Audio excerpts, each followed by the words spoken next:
Hi friends, welcome back to my show let's talk. तो दोस्तों, आज जो मेरे साथ गेस्ट है वो स्पोर्ट्स की दुनिया में उन्होंने अपना एक नाम किया है। छोटी सी जगह से आई और सितारे की तरह चमक गई। तो आज मेरे साथ है Shanaz. Hi Shanaz. Hello sir. तो शनाज, पहले तो आप हमें ये बताएं, आप कारगिल से हैं, तो ये ताइक्वांडो कहाँ से स्टार्ट हुआ, कैसे हुआ और क्या जर्नी रही आपकी इसमें? बेसिकली ताइक्वांडो मैंने तब चूज़ किया था जब हमारे स्कूल में एक अनाउंसमेंट हुई थी कि ताइक्वांडो सिखाया जाएगा। उस टाइम पे हमें कोई नॉलेज नहीं था स्पोर्ट्स के बारे में इतना, बस हम स्कूल में ऐसे छोटे मोटे खेल तो खेलते रहते थे। फिर उसके बाद अनाउंसमेंट के बाद हमारे वहाँ पे एक इंडोर स्टेडियम था। उन्होंने बताया था कि 4 बजे इंडोर स्टेडियम में पहुँचना है। फिर हम स्कूल के बाद इंडोर स्टेडियम गए। फिर वहाँ पे हमने देखा तो वहाँ पे कुछ लड़कियाँ और कुछ लड़के किक्स कर रहे थे। फिर हमने वहाँ पे जाके बोला कि सर, कुछ अनाउंसमेंट हुई थी हमारे स्कूल में कि ताइक्वांडो सिखाया जाएगा, क्या वो यहाँ सिखाया जाएगा? फिर उन्होंने बोला हाँ, यहाँ पे सिखाया जाएगा, आप इंटरेस्टेड हो?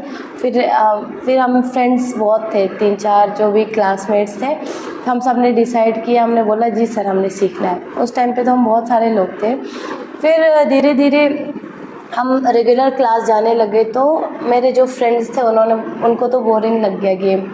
बट मेरा तो इंटरेस्ट इतना बढ़ गया कि मैंने संडे तक भी नहीं छोड़ा। मैंने सर को रिक्वेस्ट किया कि सर संडे को भी क्लास ले लो, क्योंकि संडे को हमारा स्कूल नहीं होता है, तो आप दिन में भी क्लास ले सकते हो। फिर उन्होंने कहा कि ठीक है बेटा, अगर आप लोग इतने इंटरेस्टेड हो तो हम संडे को भी क्लास ले लेंगे। फिर धीरे धीरे उन्होंने संडे को भी क्लास लेना शुरू किया। ऐसे ऐसे करते करते उन्होंने मेरे को डिस्ट्रिक्ट लेवल खिलाया। फिर डिस्ट्रिक्ट लेवल में मैंने पहला फ़ाइट ही नॉकआउट फ़ाइट खेला था। फिर उसके बाद मेरा कॉन्फिडेंस लेवल और बढ़ गया और सर ने मुझे बोला कि आपका बहुत अच्छा स्कोप है इस गेम में और आप बहुत अच्छा कर सकते हो। उन्होंने काफ़ी मोटिवेट किया उस टाइम पे। तो उसके बाद से मेरे को तो उस समय आपकी एज कितनी थी जब आपने एंटर किया था इसमें? उस टाइम पे मैं 13-14 की थी। फिर उसके बाद हमें जब मैं जीती तो उन्होंने बोला अब तो आपको स्टेट खेलने जाना है, क्योंकि आपका स्टेट के लिए सिलेक्शन हुआ है। फिर फर्स्ट टाइम मैं स्टेट खेलने के लिए आई थी कश्मीर में। अच्छा। क्योंकि जब वहाँ पे जोनल से सेलेक्ट होके होते हैं तो फिर हमें स्टेट खिलाते हैं। फिर स्टेट चैम्पियनशिप में बहुत सारे स्टेट डिस्ट्रिक्ट्स आए थे। हाँ, सारे आए, जम्मू से, उधमपुर से, कारगिल से, इवन कि उस टाइम पे हम एक थे, तो तब से मैं खेलती थी। फिर उसके बाद धीरे धीरे स्टेट में भी गोल्ड आ गया। फिर उन्होंने बोला आपका SGFI नेशनल के लिए सिलेक्शन हुआ है। फिर फर्स्ट टाइम मेरा SGFI नेशनल हुआ 2016 में, तो जो कि पुणे महाराष्ट्र में हुआ था, जो स्कूल गेम्स फेडरेशन का होता है। फिर वहाँ पे मैंने खेला, वहाँ मैच में हार गई। फिर सर ने बोला आपको यहाँ तक आके इतना तो एक्सपीरियंस हुआ, जो आप जिससे आप हारे हो तो उसने तो नेशनल नहीं देखा, अभी आपको और अच्छा करना है। फिर उसके बाद से मैंने और वर्क करना शुरू किया। ऐसे करते करते मैं 2018 में मैं जम्मू आई अतुल पंगोत्रा सर के पास, क्योंकि मुझे इस गेम में कुछ अच्छा ही करना था। फिर उनके अंडर आके मैंने नेशनल्स में मेडल मारे। फिर उसके बाद मैंने ऑल इंडिया यूनिवर्सिटी में मैंने 3 गोल्ड 2 ब्रॉन्ज मारे। फिर उसके बाद अभी लद्दाख की पहली फीमेल एथलीट बनी जिसने वर्ल्ड यूनिवर्सिटी गेम्स में रिप्रेजेंट किया इंडिया को, as well as 8th Asian championship जो कि वियतनाम में हुआ था, वहाँ भी मैंने 8th प्लेस फाइनल में लिया है। तो उनके अतुल पंगोत्रा सर के अंडर फिर ये इंटरनेशनल मुझे खेलने का मौका मिला और मेरा जो परफॉर्मेंस है वो बहुत अच्छा हो गया। अभी उन्हीं के बदौलत अभी मेरा वर्ल्ड यूनिवर्सिटी गेम जर्मनी के लिए दोबारा सिलेक्शन। वेरी गुड, बहुत बढ़िया बहुत बढ़िया। तो ज़रा आप सबको बताओ, जब पहली बार आप हारे, जो आपने बताया, तो उस समय, क्योंकि कई बार ये मैं क्यों पूछ रहा हूँ कि बहुत सारे लोग जब हारते हैं ना तो वो गलतियाँ निकाल, नहीं ऐसा हो गया मैं नहीं करूँगा, तो क्या वो डिमोटिवेशन आप पे भी आई थी या आपको लगा कि नहीं यार अब मुझे और आगे करना है? तो क्या था वो चीज़? पहले स्टार्टिंग पार्ट में जब मैं हारी तो फिर ऐसे रोना धोना तो हो गया, थोड़ा बहुत तो होता ही है। फिर मैंने कोच साहब से पूछा कि मेरी क्या गलतियाँ थी जिससे मैं हारी हूँ, तो उन्होंने बताया कि कुछ चीज़ें आप में कमी थी जिस वजह से आप हारे हो। फिर बाद में मैं रूम पे गई, मैंने वीडियो देखा अपने फ़ाइट का, फिर उसमें मैंने देखा कि क्या क्या गलतियाँ हैं, क्या गलतियाँ मैंने किया है। फिर मुझे इतना समझ आया कि जो जिससे मैं हारी हूँ उसने इन चीज़ों पे ऑलरेडी वर्क करके वो खेलने आई है, तो मुझे अभी इन चीज़ों पे वर्क करना, वर्क तो मैं करना इतनी है। डिमोटिवेट नहीं हुई थी। मेरे साथ ही इतने कोचेस थे जो इतना मोटिवेट करते थे, तो मुझे बस मन में यही आया, यहाँ से जाऊँगी और रगड़ूंगी, अगले बार हरा दूँगी। बहुत बढ़िया। तो ये आप सबके लिए ना, बहुत सारे लोग जो जल्दी जल्दी डिमोटिवेट हो जाते हैं ना, तो शहनाज ने जो बात बोली है इस चीज़ को इम्प्लीमेंट करें अपने लाइफ में। तो शहनाज, ये एक आपका गेम का एस्पेक्ट रहा, तो अब यहाँ पर आपकी फैमिली का क्या रोल था? सपोर्टिव, या कई बार क्योंकि एक लड़की बाहर जाके ट्रेनिंग कर रही है, बाहर जा रही है, तो सपोर्ट करते थे या कैसे था? बेसिकली मैं गॉड का थैंकफुल हूँ, क्योंकि मेरे पेरेंट्स जट से मेरे साथ थे, मतलब Great. बिल्कुल जट से।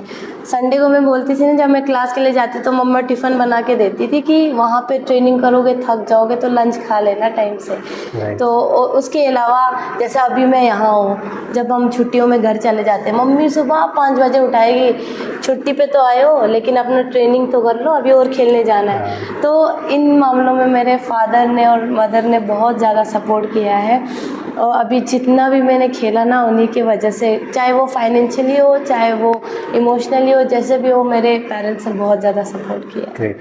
तो ये भी एक चीज़ है जो हमने देखा है कि कई बार कुछ पेरेंट्स नहीं सपोर्ट करते हैं, तो मेरे ख्याल से ये जो मैसेज जो शहनाज बोल रही है, तो जितने भी पेरेंट्स हैं they should support their child, जो भी उनको कर रहा है, और क्या पता नेक्स्ट शहनाज की तरह वो भी ऐसे बैठे हो। तो शहनाज, पहला मेडल जब जीता, डिस्ट्रिक्ट में जीता, स्टेट में जीता, बट जब हम कोई इंटरनेशनल जब जीते हैं ना और इंडिया का एक रिप्रेजेंट करते हैं, तो एक अलग ही फीलिंग आती है। तो किसको हराया था और कैसी फीलिंग आई थी? बेसिकली हमारे गेम में ना पुमसे में ऐसा होता है, एक तो नॉकआउट राउंड्स होते हैं, बट जिस टाइम पे मैंने खेला है और वर्ल्ड यूनिवर्सिटी और एशियन चैम्पियनशिप दोनों में नॉकआउट राउंड्स नहीं हुआ था। उसमें क्या होता है कि पहले टॉप 36, फिर ऐसे 16, टॉप 16 सेमीफाइनल, फिर फाइनल में टॉप 8 आएंगे, जिसमें से 4 को ही मेडल मिलेगा, बट जो टॉप 8 फाइनलिस्ट होंगे उनको मेरिट सर्टिफिकेट होता है। तो उस हिसाब से एशियन चैम्पियनशिप में जितने भी एशिया के थे उनमें मैं टॉप 8 पे आई थी, और उसके अलावा जो वर्ल्ड यूनिवर्सिटी गेम्स था उसमें सेमीफाइनल आ रही थी। Okay okay. तो अभी जैसे आपने बताया कि अभी आप नेक्स्ट जर्मनी के लिए सिलेक्ट हुए, तो कैसी तैयारी कर रहे हो, क्या चीज़ें करते हो, आपकी क्या डे रूटीन रहती है? जर्मनी के लिए तो अभी एडवांस ट्रेनिंग चल रही है, जिसमें मैं ज़्यादा फोकस कर रही हूँ। मेरा स्ट्रेंथ बहुत ज़्यादा वीक है, उसके ऊपर मैं काम कर रही हूँ, ताकि मेरा जब मैं वहाँ पे परफॉर्मेंस दूँ तो मेरा स्ट्रेंथ कांस्टेंट दिखे। उसके अलावा भी अभी जुलाई में हमारा इंडिया कैंप लगने जा रहा है, तो होप्स हो कि उसमें भी अच्छा करेंगे ट्रेनिंग में, और मेडल का सोच के ही जाएंगे। बिल्कुल बिल्कुल, और हमारी विशेज़ रहेगी, इनफैक्ट जितने भी मेरे व्यूअर्स हैं और इंडिया के सब लोग आपके साथ हैं। तो आखिर में आप जो आजकल यंग एथलीट्स हैं उनको क्या मैसेज देना चाहोगे? मैं इतना कहना चाहूँगी कि लाइफ में अप डाउन्स आएंगे, इंजरीज आएंगे, चाहे वो उसके अलावा भी इमोशनली भी प्रॉब्लम्स होगी, फाइनेंशियली भी प्रॉब्लम्स होगी, बट हमें ना एक एम सेट करके ही काम करना है और कभी भी हार नहीं मानना है। जितना हो सके मतलब जहाँ जिस लेवल पे आप खेल रहे हो ना उस लेवल पे कभी नहीं रहोगे। मतलब जैसे आप अभी आपका मेडल नहीं आ रहा है तो आपके दिमाग में ये नहीं होना चाहिए कि मेरा तो कुछ नहीं हो पाएगा। आपको वो सब छोड़ के एक एम सेट करके गेम पे फोकस करके खूब खेलना चाहिए, क्योंकि स्टार्टिंग में तो मैं भी कुछ नहीं थी। स्टार्टिंग में तो मैं भी डिस्ट्रिक्ट स्टेट खेली हूँ बहुत टाइम से, मतलब नेशनल तो हारी भी हूँ बहुत टाइम। तो उससे मतलब ये नहीं हुआ कि कभी कि यार मेरे से नहीं होगा, वो चीज़ दिमाग में बिठाना ही नहीं है। बस इतना करना है कि नहीं अभी और अच्छा करेंगे और अच्छा करके फिर खेलेंगे। तो ये चीज़ जब आप अपने मन में पकड़ने लग जाओगे ना तो फिर आप बिल्कुल ही सक्सेस आगे जाओगे। तो थैंक यू। तो जो शहनाज ने बात बोली ना कि लाइफ में बहुत अप एंड डाउन आते हैं, तो मेरे ख्याल से हमें ये चीज़ से सीखना चाहिए कि अगर हम कई बार हमारा बुरा समय भी आता है ना, तो अच्छा समय भी उसके बाद ज़रूर आएगा, ज़रूर आए। तो थैंक यू शहनाज, आपसे बात करके बहुत अच्छा लगा। Thank you sir. तो दोस्तों, ये थी शहनाज, हमारे जम्मू कश्मीर लद्दाख की बेटी, जिसने इंडिया को रिप्रेजेंट किया और पूरे वर्ल्ड में अपना नाम बनाया। तो हम ऐसे ही लोगों से और मिलेंगे अगली बार, तो तब तक के लिए टेक केयर।